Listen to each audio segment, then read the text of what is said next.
In this case, you have to find the eccentricity of the ellipse. 6x squared plus 5y squared equals 30. To make it a proper ellipse, it has to be equal to 1. We got to divide by 30, all of it. 6 goes into 35 times x squared over 5 plus y squared over 6 equals 1. Now you have your ellipse in the proper form. Now we got to figure out which one is A and which one is B.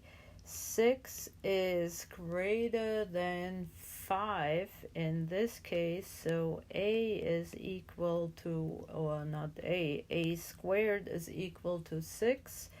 Take the square root, that gives you A, the square root of 6.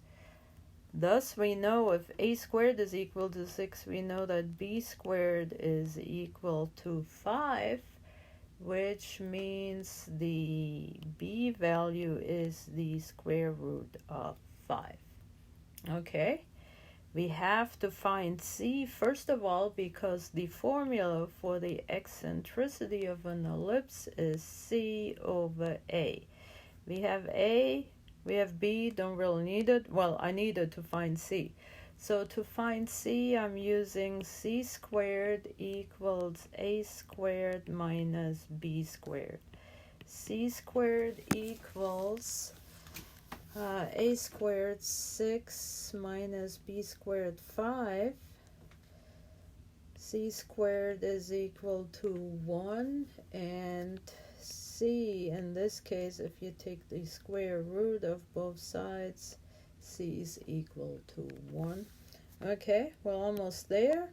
Now we can use our formula for the eccentricity. C is 1, A is the square root of 6.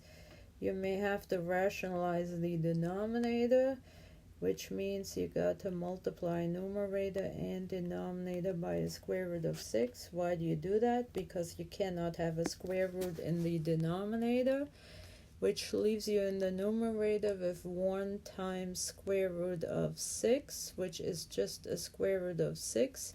And in the denominator, you multiply, you get the square root of 36, which is 6. So the eccentricity here in this case would be the square root of 6 divided by 6. Done, you are.